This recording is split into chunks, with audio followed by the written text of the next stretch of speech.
Welcome to கல்வி IAS academy YouTube channel. Online free Tamil சீரீஸில் ஒவ்வொரு இயலாக பார்த்துட்ருக்கோம். Already 6th standard 7th standard complete பண்ணியாச்சு. நம்மளுடைய நோக்கம் குரூப் 2 குரூப் 4க்கு தேவையான சிலபஸை தமிழில் முடிக்கணும் அப்படிங்கிறது தான். ஸோ அதை நோக்கி தான் நம்ம ஒவ்வொரு இயலாக போட்டுட்ருக்கோம். எல்லாமே உங்களுக்கு தேவைப்படக்கூடிய கூடுதல் தகவல்கள், ஆல்ரெடி ப்ரீவியஸ் இயரில் கேட்ட கொஷினோட டிஸ்கஷன், அதே மாதிரி ஷார்ட்கட்ஸ், கான்செப்ட் எல்லாம் சேர்ந்ததாக தான் இருக்கும். ஸோ 10th ஸ்டாண்டர்ட்லேயும் 5 இயல்கள் வரை முடிச்சாச்சு. 6வது இயலை தான் தொடர்ந்து பார்த்துட்ருக்கோம். அதுலேயும் ஒரு வீடியோ பப்ளிஷ் ஆகிடுச்சு. உங்களுக்கு ஏதாவது தேவைப்பட்டுச்சு, ரெஃபர் பண்ணணும்னு நினச்சிங்கன்னா கல்வி ஐஏஎஸ் அகாடமியோட பிளேலிஸ்ட்டை யூஸ் பண்ணிக்கோங்க. அதே மாதிரி இலக்கணம் மட்டுமே தேவை, ரிவைஸ் பண்ணணும், இல்லை அதை மட்டுமே நிறைய பேர் ஒதுக்கி வச்சு படிக்கிறீங்க. ஸோ அதை மட்டும் தனியாக பார்க்கணும் அப்படின்னு நினச்சிங்கனாலும் சரி, பிளேலிஸ்ட்டில் இலக்கணம்னே தனியாக இருக்குது, அதையும் நீங்கள் யூஸ் பண்ணி பார்க்கலாம். இது எல்லாமே எக்ஸாமுக்கு தேவைப்பட மாதிரியான வடிவில் தான் இருக்கும். உங்களுக்கு குரூப் 2 குரூப் 4ல் சிலபஸ் கம்ப்ளீட் பண்ணணும், தமிழில் நல்லா ஸ்கோர் பண்ணணும்னு நினச்சிங்கன்னா இந்த வீடியோஸை நீங்கள் யூஸ் பண்ணலாம். அதே மாதிரி 11th ஸ்டாண்டர்டுக்கும் பார்த்தீங்கன்னா ஒவ்வொரு ஷார்ட்ஸாக போட்டுட்ருக்கோம், அதுவும் இருக்குது. அதையும் கூட நீங்கள் ரெஃபர் பண்ணி பார்க்கலாம். இப்போது இன்றைக்கான 6வது இயலுடைய கண்டினியூஷன் பார்க்கலாம். கம்பராமாயணம். கம்பராமாயணத்தை எழுதினவர் யாருன்னா கம்பர். ஸோ இந்த இது பார்த்தீங்க அப்படின்னா இந்த கவிதை ரொம்ப முக்கியமானது தான். ஒரு சில டேர்ம்ஸ் பேஸ்டு கொஷின்ஸ் இதில் கேட்குறாங்க, அதை டிஸ்கஸ் பண்ணுவோம். ஷார்ட்கட்லேயே ஃபுல்லாக பார்க்கலாம். ஸோ நம்ம கண்டினியூ பண்ணுவோம். இதில் பாருங்கள், ஹைலைட் பண்ணதை மட்டும் ஆஸ் யூஷுவலாக பாருங்கள். கம்பர் இசைத்த கவியெல்லாம் நான் அப்படின்னு சொல்லி சொன்னவர் யார்? பாரதியார். ரொம்பவே முக்கியமானது. கம்பர் இசைத்த கவி அப்படின்னு கேட்டாங்கனாலே பாரதி தான். ஓகே, பார்த்து வச்சுக்கோங்க. பாரதியாரா பாரதிதாசனா அப்படின்னு சொல்லி குழப்பக்கூடாது. பாரதியார் தான் கேட்டிருப்பாரு. அடுத்து பாருங்க, இதில் பாலகாண்டம் கொடுத்துருக்குறாங்க. பாலகாண்டத்தில் ஆற்றுப்படலம். ஓகே, ஆற்றுப்படலம் பேர்லேயே 6 இருக்கு. அப்போ 6 இல்லாமல் இருக்குமா? ஸோ பார்க்கலாம். 6 இயற்கையின் தோற்றமாக இல்லாமல் ஓர் ஓவியமாக விரிகிறது. அதை உயிரென காணும் அந்த அழகுணர்ச்சி கவிதையாகி ஓடி நெஞ்சில் நிறைகிறது. ஸோ இது சும்மா ஆற்றுக்கான ஒரு டெஃபினிஷன். அடுத்து பாருங்க, இந்த பாடல் படிக்கணுமானா தேவையில்லை, இதுக்கு ஒரு ஷார்ட்கட் இருக்குது, நம்ம எண்ட் ஆஃப் த கிளாஸில் இதை பார்ப்போம். பாடலின் பொருள் பாருங்க. ஆக்சுவலி இந்த பாலகாண்டம் எந்த நாட்டில் நடக்குது அப்படின்னு பார்த்தீங்கன்னா அதுவும் கொடுத்துருப்பாங்க. இங்கே இருக்குது பாருங்கள். ஸோ அது எந்த நாடுன்னு கொடுத்துருக்காங்க பாருங்கள், கோசல நாடு. ஸோ இதை நீங்கள் ஞாபகம் வச்சுக்கிறணும். இது உங்கள் புக்கிலேயே தான் இருக்குது. இப்போது நம்ம இந்த இயலை பார்க்கும்போது உங்கள் கையில் புக்கு இருந்தால் ரொம்ப நல்லது. சொல்கிற வார்த்தைகளை அதில் நோட் பண்ணி வச்சுக்கோங்க, ரொம்ப ஈஸியாக இருக்கும். ஸோ பாருங்கள், அப்போ கோசல நாட்டில் பாயக்கூடிய ஆறு சரையு ஆறு. இந்த பேரை பார்த்து வச்சுக்கோங்க. இதில் இது மட்டும் உங்களுக்கு தெரிஞ்சால் போதும், வேறு ஒன்றும் தேவையில்லை. ஸோ கோசல நாட்டில் பாயிற ஆறு சரையு ஆறு. சரையு ஆறு சரசரன்னு போகும், சரையு ஆறு ஞாபகம் வச்சுக்கோங்க. அதே மாதிரி அடுத்ததாக பார்த்தீங்கன்னா பாலகாண்டம், நாட்டு படலத்தை பற்றி இதில் டிஸ்கஸ் பண்ணியிருக்கிறாங்க. பாருங்கள், இயற்கை கொழுவீற்றிருக்கும் காட்சியை பெரிய கலை நிகழ்வை நடப்பதான தோற்றமாக கம்பன் கவி காட்டுகிறது. முக்கியமானது என்ன? பாடலின் பொருளில் பாருங்கள், இதில் எந்த நிலத்தை பற்றி பேசுகிறாங்கன்னு பாருங்கள், மருத நிலம். இது முக்கியம். ஓகே, ஸோ முதல்ல சரையு ஆறு பார்த்தோமா, கோசல நாட்டில் சரையு ஆறு. இங்கே பேசக்கூடிய நிலம் மருத நிலம். அப்போ மருதத்தோட ஃபீச்சர்ஸ் எப்படி இருக்குன்னு பாருங்கள். குளிர்ந்த சோலைகளில் மயில் ஆடும், அதே மாதிரி தாமரை மலர் இருக்கும், மேகங்கள் மத்தள ஒளியாய் எழ மலரும் குவளை மலர்கள் இருக்கும். அதே மாதிரி நீர்நிலைகள் இங்கே இருக்கும். மகர யாழின் தேனிசை போல் வண்டுகள் ரீங்காரமிடும். இதுதான் மருத நிலத்தோட ஃபீச்சர்ஸ். இப்போ பாருங்கள், மருதம்னா என்னது? வயல் சார்ந்த பகுதி. இதை கொஞ்சம் ஞாபகம் வச்சுக்கோங்க. இதோட இலக்கணம் இந்த சாப்டரில் நம்ம பார்ப்போம், ரொம்ப ஈஸியாக ஷார்ட்கட்டில் பார்க்கலாம். ஸோ இப்போதைக்கு பாருங்கள், மருதம்னா வயல். ஓகே, அப்படின்னு ஞாபகம் வச்சுக்கோங்க. இதில் வயலில் என்ன இருக்கும்? வயலில் பார்த்தீங்க அப்படின்னு சொன்னால் சேறு இருக்கும், நெல் இருக்கும். அப்போ வயலில் தாமரை மலர்கள் பூத்தி இருக்கும். அதே மாதிரி குவளை மலர்கள் இருக்கும் அப்படின்னு ஞாபகம் வச்சுக்கோங்க. அப்போ வயல்வெளியில் மயில்கள் வந்து ஆடும். ஓகே, அதே மாதிரி அங்கே மேகங்கள் இருக்கும். இதெல்லாம் நமக்கு ஆஸ் யூஷுவல் தெரிஞ்சது தானே. வயல் செழிப்பாக இருக்கணும்னா நீர்நிலைகள் இருக்கும். இதை ஞாபகம் வச்சுக்கோங்க. அப்போ மலர்கள் இருக்கும்போது கண்டிப்பாக அந்த மலரில் இருக்கக்கூடிய தேனை உறிஞ்சுறதுக்காக வண்டுகள் வரும். ஓகே, இதுதான் மருத நிலத்தோட ஃபீச்சர்ஸ். இது கொஞ்சம் முக்கியமானது. இப்போ நம்ம சொன்ன மாதிரியே பார்த்தீங்கன்னா போதும். புரியல அப்படின்னா திரும்ப ஒரு தடவை இந்த வீடியோவை கேளுங்க, நல்லாவே புரியும். அடுத்து பாருங்க, நாட்டுப்படலம் பாருங்க. இதில் தான் நம்ம ஃபஸ்ட்டே பார்த்துட்டோம். கோசல நாடு பார்த்தோமா, அதுதான் இங்கே இருக்குது. இந்த இதில் எப்படி கொஷின்ஸ் கேட்கலாம், இந்த ஏரியா கொஞ்சம் முக்கியமான ஏரியா. உங்களுக்கு பொறுத்துக மாதிரியானதோ இல்லை அசஸ் ரீசன் மாதிரியோ சம்திங் இதில் கேட்கலாம். அது கொஞ்சம் முக்கியம்தான். பாருங்கள், கோசல நாட்டில் வறுமை சிறிதும் இல்லை.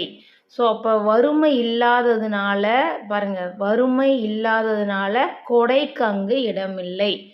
ஓகே, வறுமை இல்லை, கொடை இல்லை, இந்த மாதிரி ஞாபகம் வச்சுக்கிறணும். அதே மாதிரி நேருக்கு நேர் போர் புரிபவர் இல்லை, அதனால் உடல் வலிமை எடுத்துக்காட்ட வாய்ப்பில்லை. அதே மாதிரி பாருங்க, பொய்மொழி, பொய் பேசுகிறவங்க இல்லை, அதனால் மெய்மை தனியாக விளங்குவது இல்லை. ஸோ இதெல்லாம் ரொம்பவே முக்கியமானது. அப்போ நம்ம பார்க்க வேண்டியது பார்த்திங்கன்னா வறுமை இல்லை, கொடை இல்லை. ஓகே, இது ஒன்று. அடுத்தது பாருங்கள், நேருக்கு நேர் போர் புரிபவர் இல்லாததால் உடல் வலிமையை எடுத்துக்காட்ட வாய்ப்பில்லை. இது செகண்ட் ஒன். அதே மாதிரி பொய்மை இல்லாததால் மெய் இல்லை, பொய் பேசுகிறவங்களும் இல்லை, அதனால் உண்மை பேசுகிறவங்களும் இங்கே இல்லை. ஸோ இந்த 3 இதை மட்டும் பார்த்து வச்சுக்கோங்க. இதை அப்படியே பாருங்கள், கோசல நாடு நல்ல நாடு, ஆனால் யாருமே கொடை கொடுக்க மாட்டாங்க. ஏன் கொடை கொடுக்க மாட்டாங்க? கொடைன்னு என்னது? தானம்ன்ற மாதிரி. ஓகே, ஸோ யாரும் தானம் பண்ண மாட்டாங்க. ஏன் தானம் பண்ண மாட்டாங்க? அங்கே வறுமை இல்லை. வறுமை இருந்தால் தானே நம்ம தானம்ன்ற ஒரு விஷயம் இருக்கும். அதே மாதிரி கோசல நாட்டில் அவங்களுடைய உடல் வலிமையை காட்ட வேண்டிய அவசியம் இல்லை. ஏன் இல்லை? ஏன்னா அங்கே போருங்கிறதே கிடையாது. அதே மாதிரி பாருங்கள், கோசல நாட்டில் உண்மை பெருசாக பேசப்படாது. ஏன் பேசப்படாது? அங்கே பொய் இல்லை, அதனால உண்மை பேசப்படாது. இப்போ இந்த 3 ஸ்டேட்மெண்ட்டையும் கொஞ்சம் ஞாபகம் வச்சுக்கோங்க. நம்ம சொன்ன மாதிரியே ரிவைஸ் பண்ணி பாருங்கள். ஓகே, மோர் தென் எனஃப். அடுத்து பாருங்கள், அயோத்தியா காண்டம் கொடுத்துருக்குறாங்க. இது வரைக்கும் பார்த்தது பாலகாண்டம், இப்போ பார்க்க போகிறது அயோத்தியா காண்டம். ஸோ அயோத்தியா காண்டத்திலே பார்த்தீங்கன்னா கங்கை படலம் அதான் இங்கே கொடுத்துருக்குறாங்க. இதில் என்ன சொல்லியிருக்காங்க அப்படின்னா, ராமனுடைய மேனியை தான் கம்பர் வர்ணித்து பேசுகிறாரு. ராமனுடைய மேனி இதிலே கொடுத்துருக்காங்க பாருங்கள். மை மரகதம் என்றெல்லாம் உவமை சொல்லி. ஓகே, உவமையத்தை பற்றின டீட்டெயில்டாக உங்களுக்கு தெரியணும். இது கண்டிப்பாக எக்ஸாமில் கேட்பாங்க. ஏன்னா 100 மார்க்குங்கும் போது தமிழில் வாஸ்ட் ஏரியா கவர் பண்ண வாய்ப்பு இருக்குது. அப்போ நீங்கள் இதை உங்களுக்கு தெரியலை அப்படின்னா நம்ம வீடியோஸ்லேயே செப்பரேட்டாக போட்டிருக்கோம் இலக்கணம், இதில் அதை கூட பார்த்து வச்சுக்கோங்க, ரெஃபர் பண்ணி பாருங்கள். தெரிஞ்சிருந்தாலும் அதை ரிவைஸ் பண்ணுறதுக்காக கூட நீங்கள் யூஸ் பண்ணி பாருங்கள். ஸோ இதில் பாருங்கள், உவமையாக சொல்கிறாரு, ஆனால் அவருக்கு ஒரு நிறைவு ஏற்படலை. உடனே அவர் என்ன சொல்லிடுறாரு? ஸோ அதனால் அவர் என்ன சொல்கிறாரு? ஐயோ அப்படிங்கிற ஒரு வார்த்தையை சொல்கிறாரு இங்கே. ஸோ அப்போ ஐயோங்கிற இந்த வார்த்தையை யூஸ் பண்ணுறது யாருன்னா கம்பர். அதே மாதிரி இந்த பாடலில் ஒரு சில வரிகள் இருக்குது பாருங்கள். பகலவன் பட்டொளி ராமனின் நீலமேனி ஒளியில் பட்டு இல்லை எனும்படி மறைந்துவிட இடையே இல்லை எனும்படியான நுண்ணிய இடையால் சீதையோடும் இளையவன் லக்வனோடும் போனான். ஓகே, இது நமக்கு நார்மலாக தெரிஞ்ச கதை தான். இங்கே முக்கியமானது என்ன பாருங்கள், நிறம் மையோ, மை மாதிரி நிறமோ, இல்லை மரகத மாதிரி பச்சையோ, இல்லை மறுக்கின்ற நீலக்கடலோ, இல்லை கார் மேகமோ, ஐயோ இவனுடைய அழகை என்னால் சொல்ல முடியலையே அப்படின்னு சொல்லி கம்பர் இங்கே பேசுகிறாரு. ஸோ அப்போ ராமனுடைய அழகுக்கு ஓமையாக கூறப்பட்டவை எவை? இதில் இருக்கு பாருங்க. மை நம்பர் 1, மரகதம் நம்பர் 2, அதே மாதிரி நீலக்கடல் நம்பர் 3, கார்மேகம் நம்பர் 4. ஓகே, ஸோ இந்த 4 விஷயத்தை பாருங்கள். ஆல்ரெடி ஒரு 3 பார்த்துருக்கோம், இங்கே ஒரு 4. ஸோ இதெல்லாம் நீங்கள் கொஞ்சம் ஞாபகம் வச்சு படிச்சிங்கன்னா போதும். அடுத்து பாருங்க, அதே அயோத்திய காண்டத்தில் கங்கை கான் படலம் கொடுத்துருக்குறாங்க. ஸோ இப்போ நம்ம பார்த்தது கங்கை படலம், இது கங்கை கான் படலம். இதில் பாருங்க, இதில் வரக்கூடிய இன்பம் என்ன இன்பம்? சந்த இன்பம். இந்த வார்த்தையை பார்த்து வச்சுக்கோங்க. சந்த இன்பம்னா என்ன? பொருள் நமக்கு புரியாட்டியும் கூட பரவாயில்ல, அந்த சந்த இன்பம் நமக்கு மகிழ்ச்சியை கொடுக்குது. மீனிங்கே புரியல. இப்போ குழந்தைங்க பேசுகிறதெல்லாம் பார்த்தீங்கன்னா சம்டைம்ஸ் நமக்கு மீனிங் புரியாது, ஆனால் it will make us very happy. அதே மாதிரி தான் இங்கேயும் பொருள் புரியலை அப்படின்னாலும் நமக்கு என்ன பண்ணுது? சந்த இன்பம் மகிழ்ச்சியை கொடுக்குது. இதில் பாருங்க, ஓசை தரும் இன்பம் உவமையிலா இன்பமடா. இதை சொன்னவர் யாரு? பாரதி. முக்கியம். ஓசை தரும் இன்பம் உவமையிலா இன்பமடா, பார்த்து வச்சுக்கோங்க, பாரதி. தென் பாடலின் பொருளில் முக்கியமான விஷயங்களை பார்க்கலாம். இதில் பாருங்க, ஆழமும் பெரிய அலைகளையும் உடைய கங்கை ஆற்றின் பரதன் முதலானோர் கடந்து செல்வார்களா? யானைகள் கொண்ட சேனையைக் கண்டு புறமுதுகு காட்டி விலகிச் செல்கின்ற வில் வீரனோ நான். தோழமை என்று ராமன் சொன்ன சொல் ஒப்பற்ற சொல் அல்லவா? தோழமையை எண்ணாமல் இவர்களை கடந்து போகாவிட்டால் அற்பனாகிய இந்த வேடன் இறந்திருக்கலாமே என உலகத்தார் என்னை பழி சொல்ல மாட்டார்களா? ஸோ இந்த வார்த்தைகளை பாருங்க. ராமனின் தோழன், தோழமை, இந்த வார்த்தை முக்கியம். அதே மாதிரி இந்த வேடன்றது முக்கியம். இந்த ரெண்டுமே யாரை மீன் பண்ணுது அப்படின்னா வேடன் குகனை மீன் பண்ணுது. ஓகே, ஸோ இதை நோட் பண்ணி வச்சுக்கோங்க. இந்த ரெண்டு வார்த்தைகளும் ரொம்ப முக்கியமான வார்த்தை. ஸோ தோழமை, ராமனின் தோழன் யார், வேடன் யார் அப்படின்னு கேட்டால் குகன். ஓகே, சில நேரங்களில் ஸ்டேட்மெண்ட் கொடுத்துட்டு அதை சொன்னவங்க யாருன்ற மாதிரி கூட கேள்விகள் வரும். ஸோ நீங்கள் நல்லா புரிஞ்சுக்கிட்டீங்கன்னா போதும். அதை பற்றின அண்டர்ஸ்டாண்டிங் உங்களுக்கு இருந்துச்சுன்னா என்ன மாதிரி கேட்டாலுமே நீங்கள் அதை புரிஞ்சு ஈஸியாக போட்டுடலாம். 100க்கு 100 வாங்குறதுன்றதெல்லாம் கஷ்டம் கிடையாது, ஈஸி தான். கொஞ்சம் ஸ்மார்ட் ஒர்க் பண்ணிங்கன்னா அழகாக வாங்கிடலாம். ஸோ அடுத்து பாருங்கள், யுத்த காண்டத்தில் கும்பகர்ணன் வதைப்படலம். கும்பகர்ணன்னா யார்? தூங்கிக்கிட்டே இருப்பார். வீட்டில் கூட மோஸ்ட் ஆஃப் த ஃபேமிலிஸில் சொல்லுவாங்க, கும்பகர்ணன் தோத்துருவான் இவன் கூட வந்தா அப்படின்ற மாதிரிலாம் சொல்லுவாங்க. தூங்குறவனை பார்த்து சொல்லுவாங்க. ஸோ அப்போ இங்கே பாருங்கள், தூங்குறவனை எழுப்ப போகிறாங்க, அதான் இது. இது எந்த மாதிரியான சந்தம்னு பாருங்க. இந்த சந்தம் உலக்கையால் மாறி மாறி இடிக்கும் ஒத்த ஓசையில் அமைந்த சந்தம். இதுக்கு முன்னாடி நம்ம என்ன பார்த்தோம்? சந்தம்னா பொதுவாகவே புரியாட்டி நமக்கு சந்தோஷத்தை கொடுக்குன்றதை பார்த்தோமா? அது சந்த ஓசைக்கான டெஃபினிஷன். அந்த சந்த ஓசையில் ஒரு டைப்பு தான் இங்கே உரக்கையால் மாறி மாறி இடிக்கிற மாதிரி. தூங்குறவனை எழுப்பணும் அப்படின்னா நம்ம அன்பாக கூப்பிட்டோம்னால எந்திரிக்க மாட்டாங்க, கொஞ்சம் அரட்டி கூப்பிட்ற மாதிரி இல்லை சவுண்டாக கூப்பிட்ற மாதிரி அந்த தூக்கத்திலேருந்து எழுப்புற மாதிரி இருக்கும். அதுக்கு தான் இங்கே உலக்கையை பயன்படுத்தி சொல்கிறாங்க. ஓகே, ஸோ அப்போ இங்கே பாருங்கள், பொருள் பாருங்கள். உறங்குகின்ற கும்பகருணனே, உம்முடைய பொய்யான வாழ்வு எல்லாம் இன்றிலிருந்து இறங்குவதற்கு தொடங்கிவிட்டது. அதனை காண்பதற்காக எழுந்திடுவாய் எழுந்திடுவாய்.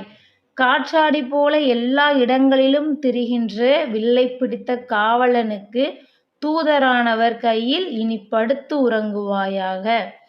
ஸோ பாருங்க, இது ரொம்ப ரொம்ப ரொம்ப முக்கியமான ஒன்று. உறங்குற மாதிரி இங்கே இருந்தவர் யார் அப்படின்னா கும்பகர்ணன். கும்பகர்ணன் தான் உறங்கிக்கிட்டு இருக்காரு. ஓகே, இதை பார்த்து வச்சுக்கோங்க. இந்த நூல்வழி பாருங்க, கம்பர் ராமனது வரலாற்றை தமிழில் வழங்கி ராமவதாரம் என பெயரிட்டார். ஸோ கம்பர் ராமாயணம் ராமவதாரம் அப்படின்னு தான் இருந்துச்சு. இது கம்பராமாயணம் என வழங்கப்பட்டுச்சு. 6 காண்டங்களை உடையது. ரொம்ப முக்கியம், 6 காண்டங்களை உடையது. எந்த நயம்னு பாருங்க, சந்த நயம் மிக்கது. ஓகே, சந்த நயம். அதே மாதிரி கல்வியில் பெரியவர் கம்பர், கம்பன் வீட்டு கட்டுத்தறியும் கவிபாடும் போன்ற முதுமொழிகளுக்கு உரியவர் கம்பர். சோழ நாட்டு திருவழுந்தூரை சார்ந்தவர். நிறையா தடவை கேட்ட கொஷின், ப்ரீவியஸ் இயர் கொஷின் இது. அதே மாதிரி கம்பரை ஆதரித்த வள்ளல் யார்? திருவெண்ணைநல்லூர் சடையப்ப வள்ளல். இதுவும் ஆல்ரெடி கேட்ட கொஷின். அதே மாதிரி பாருங்க, விருத்தம் எனும் ஒன்பாவிற்கு உயர் கம்பன். தென் கம்பர் எழுதிய நூல்கள் கொடுத்துருக்குறாங்க. சரஸ்வதி அந்தாதி, சடகோபர் அந்தாதி, திருக்கை வழக்கம், ஏர் 70, சிலை 70 முதலிய நூல்கள். ஓகே, இப்போ இதுக்கான ஷார்ட்கட் பார்க்கலாம், எப்படி ஞாபகம் வச்சுக்கலான்னு பார்க்கலாம். ஸோ பாருங்க, முதல்ல ஒரு விஷயத்த நம்ம ஞாபகம் வைக்கணும். என்ன அப்படின்னா, இந்த கம்பர் அப்படிங்கிறத நம்ம பார்க்கணும். கம்பர்னா உங்களுக்கு என்ன ஞாபகம் வரணும்? கம்பு அப்படிங்கிறது உங்களுக்கு ஞாபகம் வச்சுக்கோங்க. கம்பர்னா கம்புன்னு ஞாபகம் வச்சுக்கோங்க. இந்த கம்பு தான் நமக்கான ஷார்ட்கட்டேவும். இப்போ முதல்ல பாருங்க, 6 காண்டம் சந்தனயம் இதெல்லாம் நம்ம பாடல்லையே நம்ம பார்த்துட்டோம். அப்போ அதை விட்டுருவோம். இந்த செகண்ட் பேராகிராஃப்க்கு வருவோம். இங்கே பாருங்க, சோளம் அப்படிங்கிறத சோறு அப்படிங்கிற மாதிரி ஞாபகம் வச்சுக்கோங்க. சின்ன குழந்தைங்க வந்து சாப்பிடாட்டி நம்ம கம்பை காட்டி மிரட்டினோம்னா சாப்பிட்ருவாங்க. ஓகே, ஸோ அப்போ சோறு வந்து சாப்பிட வைக்கிறதுக்கு கம்பை காட்டி மிரட்டலாம், ஞாபகம் வச்சுக்கோங்க. அதே மாதிரி ஒருவேளை அந்த குழந்தை சாப்பிடலை, ரொம்ப சேட்டை பண்ணுது சாப்பிட்றதுக்குன்னா ஒரு அடி போடுவோம். அப்போ அந்த அடி வந்து வடு மாதிரி விழுந்துரும். ஓகே, இல்லாட்டி அடி விழுந்துரும் அப்படின்னு ஞாபகம் வச்சுக்கோங்க. குழந்தைக்கு கம்பை காட்டி சோறை ஊட்டுவோம், சோறு சாப்பிடாட்டி நம்ம அடிப்போம், அப்போ அடி விழுந்துரும் அப்படின்னு ஞாபகம் வச்சுக்கோங்க. அடுத்து பாருங்க, திருவெண்ணைநல்லூர் சடையப்ப வள்ளலால் ஆதரிக்கப்பெற்றார். ஸோ வேற என்ன அந்த கம்புனால நம்ம செய்வோம்? குழந்தைய சாப்பிட வச்சுட்டோம், இப்போ அந்த குழந்தைக்கு நம்ம ஜடை போட்டு விட போகிறோம்னு வச்சுக்கிடுவோம். சடை போடுறதுக்கு கம்பை வச்சு சடை போடுவோம் அப்படின்னு ஞாபகம் வச்சுக்கோங்க. நிறைய ஹேர் கிளிப்ஸ் இருக்கு இல்லையா? ஸோ அதை வந்து நம்ம கம்புன்ற மாதிரி இங்கே ஒரு இமேஜின். சடையப்ப வள்ளலால் ஆதரிக்கப்பட்டார். ஓகே, அடுத்து பாருங்க, இப்போ அந்த குழந்தைய நம்ம அடிச்சிட்டோம், சாப்பிட சொல்லி அடிச்சிட்டோம். அந்த குழந்தை சாப்பிட்டு முடிச்சிருச்சு. அப்போ ஜடை போட்டுட்ருக்கோம், அழுதுகிட்டே இருக்கும், ஆனால் அடி வாங்கிருச்சு இல்லையா? அப்போ வெண்ணெய் கொடுத்து அந்த குழந்தைய சமாதானப்படுத்துகிறோம். கிருஷ்ணரோட ஃப்ரெண்டாக இருக்கும், அதனால தான் நம்ம வெண்ணெய் கொடுத்தோன்னே அமைதியாயிருதுன்ற மாதிரி ஞாபகம் வச்சுக்கோங்க. ஸோ வெண்ணெய் கொடுத்தா அந்த குழந்தை ஜாலியாக சாப்பிட்டுக்கிட்டே இருக்குது. நம்ம கம்பை வச்சு ஜடை போட்டுட்ருக்கோம். அடுத்து பாருங்கள், இது முடிஞ்சிருச்சு. இதுதான் இந்த கம்பருக்கான முக்கியமான ஒரு ஷார்ட்கட்ஸு. ஒரு செட் ஆஃப் ஷார்ட்கட்ஸ் முடிஞ்சிருச்சு. இதில் இருந்து கேள்வி இருக்கா? டெஃபினட்டாக கேள்வி இருக்குது. இதுக்கு முன்னாடி ஸோ மெனி டைம்ஸ் ரிப்பீட்டடாக இதில் கேள்வி கேட்டிருக்காங்க, ஞாபகம் வச்சுக்கோங்க. தென் அடுத்த செட்டு பாருங்கள், இந்த கம்பருக்குன்னு சொல்லி பார்த்தீங்கன்னாலே இந்த டெஃபினிஷன்ஸு, இந்த முக்கியமான இந்த கொட்டேஷன்ஸ்லேருந்து கேள்வி இருக்குது. அப்போ இதை எப்படி ஞாபகம் வச்சுக்கலாம்? எல்லாத்துலேயுமே கம்பருங்கிற வார்த்தை வரும். ஸோ இதை வச்சு நீங்கள் ஞாபகம் வச்சுக்கலாம். கம்பன்னு வருதா? இதை வச்சு நீங்கள் ஞாபகம் வச்சுக்கோங்க. தென் அடுத்தது பாருங்கள், சரஸ்வதி அந்தாதி, சடகோபர் அந்தாதி, திருக்கை வழக்கம், ஏர் 70, சிலை 70. ஸோ இதுக்கு எல்லாம் நம்ம எப்படி ஞாபகம் வச்சுக்கலாம்? இதுக்கு நம்ம ஷார்ட்கட்டில் பார்ப்போம். கம்பருடைய நூல்கள் பாருங்கள், சரஸ்வதி அப்படி இப்போ நம்ம இது வரைக்கும் நம்ம ஜடை போட்டுட்டு இருந்தாங்கன்னு பார்த்தோம் இல்லையா? ஸோ அது வந்து ஒரு பாப்பா, அந்த இடத்துல ஞாபகம் வச்சுக்கோங்க. அந்த பாப்பாவோட பேர் சரஸ்வதி. ஸோ சரஸ்வதி அப்படிங்கிற பாப்பாவுக்கு நம்ம ஜடை போடுறோம், சடை போட்டுட்ருக்கோம். சடை இதில் போடுவோம், கையில் தானே போடுவோம், கையை வச்சு தானே பின்னுவோம். ஸோ சரஸ்வதிங்கிற பாப்பாவுக்கு சடை போடுறோம், கையை வச்சு போடுறோம். குழந்தைங்க ஈஸியாக காட்ட மாட்டாங்க, எந்திரிச்சு ஓட தான் ட்ரை பண்ணுவாங்க. அந்த பாப்பாவை எந்திரிச்சு ஓட ட்ரை பண்ணுது, நம்ம எந்திரிக்க விடாமல் ஜடை பண்ணி முடிக்கிறோம். ஸோ இப்போ அந்த நம்ம ஜடை போட்டுட்ருக்கோம், அப்போ அந்த குழந்தைங்க என்ன பண்ணுவாங்க? எந்திரிக்க ட்ரை பண்ணுவாங்க. அப்போ எந்திரிக்க ட்ரை பண்ணும்போது திரும்ப நம்ம என்ன பண்ணுறோன்னா, மிரட்டுறதுக்காக கம்பை யூஸ் பண்ணுறோம். அடியை போட்டுருவேன், தலையை காட்டு அப்படின்னு சொல்லி திரும்ப நம்ம தலை பண்ணுறோம். இப்போ அந்த பாப்பா சில மாதிரி உட்காந்துரும். அவ்வளோதான் ஷார்ட்கட். ஸோ ஷார்ட்கட் தான் இது. கம்பர் அப்படிங்கிற வார்த்தையை உள்ளே இழுக்கணுங்கிறதுனால தான் கம்பை காட்டி மிரட்டுறோம் நம்ம ஞாபகம் வச்சுருக்கோம். அவ்வளோதான். ஸோ அப்போ இந்த 5 மட்டும் பார்த்து வச்சுக்கிட்டிங்கன்னா கம்பருடைய நூல்கள் முடிஞ்சிடுச்சு. ஸோ ஒன்ஸ் அகைன் பாருங்கள், சரஸ்வதிங்கிற பாப்பாவுக்கு ஜடை போடுறோம், கையை வச்சு ஜடை போடுறோம். அந்த பாப்பா ரொம்ப நேரம் ஆகும் எந்திரிக்க ட்ரை பண்ணுது, நம்ம கம்பை வச்சு மிரட்டுறோம். சிலை மாதிரி இப்போ அந்த பாப்பா உட்காந்துருக்கு. ஸோ அவ்வளவுதான், கம்பருடையதுக்கு ஷார்ட்கட்ஸ் முடிஞ்சிடுச்சு. இதை மட்டும் பார்த்துக்கிட்டிங்கன்னா போதும், ஃபுல்லாக படிக்கவே வேண்டாம், ஷார்ட்கட்ஸை மட்டும் பாருங்கள். ஓகே, தென் அடுத்தது பாருங்கள், வேறு எந்த மாதிரி கேள்வி கேட்பாங்க அப்படின்னு பார்த்தீங்கன்னா, இந்த பாடலுடைய வரிகளை கொடுத்து கேட்டுட்டா என்ன பண்ண, ஏன்னா நமக்கு மார்க் முக்கியம் இல்லையா? ஸோ அதுக்காகவும் இங்கே ஒரு ஐடியா யூஸ் பண்ணுவோம். என்னென்னா ஒரு ஷார்ட்கட் தான். இப்போ நல்லா பாருங்கள், இந்த வார்த்தைகளை மட்டும் பாருங்கள். சோலை, அடுத்ததில் ஒரு வார்த்தை மயில்,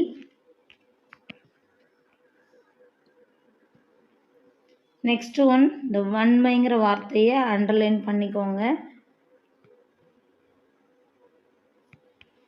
வெய்யோ அப்படிங்கிறத ஞாபகம் வச்சுக்கோங்க.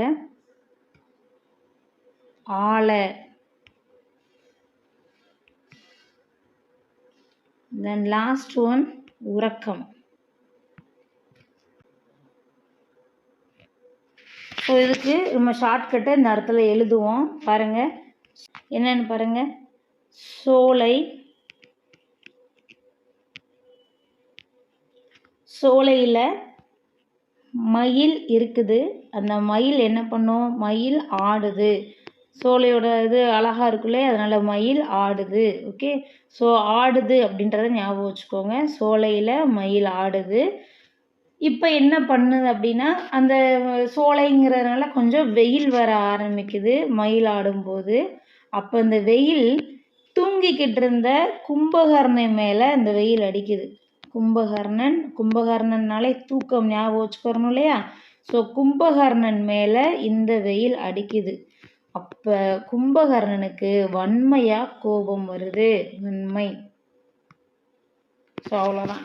இந்த 6 வார்த்தைகளை மட்டும் ஞாபகம் வச்சுக்கிட்டிங்கன்னா போதும். இந்த 6மே என்னது, இப்போ நம்ம புக்கில் மார்க் பண்ண விஷயந்தான். உங்ககிட்ட புக்கு இருக்கும்லே, அந்த புக்கை அப்படியே எடுத்து அந்த வார்த்தைகளை பாருங்கள். சோலை, சோலைங்கிறது தான் முதல்ல கொடுத்துருக்குறாங்க. முதல் பாட்டில் ஃபஸ்ட்டு இதில் இதான் கொடுத்துருக்குறாங்க சோலை. சோலையில் மயில் ஆடுது. மயிலுங்கிறது அப்படியே 2வதாக கொடுத்துருப்பாங்க. மயில் ஆடுது. ஸோ ஆடுதுங்கிறது தான் புக்கில் ஆலை அப்படின்ற வார்த்தை இருக்கும். அந்த ஆளவை ஆடுன்னு ஞாபகம் வச்சுக்கோங்க. மயில் ஆடுது. வெயில் அப்படின்னா வெய்யோன்னு இருக்கும். அதை தான் இங்கே வெயில்னு எடுத்துருக்குறோம். கும்பகரன் அப்படியே கொடுத்துருப்பாங்க. வன்மையும் அப்படியே கொடுத்துருப்பாங்க. அவ்வளோதான். சோலையில் மயில் ஆடுது. அப்போ வெயில் அடிக்குது. தூங்கிக்கிட்டு இருந்த கும்பகர்ணனுக்கு வன்மையாக கோபம் வருது. என்னடா தூங்க விடாமல் மயில் ஒரு பக்கம் ஆடுது, வெயில் வேறு முகத்துலேயே அடிக்குதுன்னு சொல்லி கோபம் வருது. அவ்வளோதான். ஸோ இந்த வார்த்தைகளை ஞாபகம் வச்சுட்டிங்கன்னா கூட முடிஞ்சு, ஷார்ட்கட் முடிஞ்சு. பாட்டை படிக்க வேண்டாம். ஓகே, அவ்வளோதான்.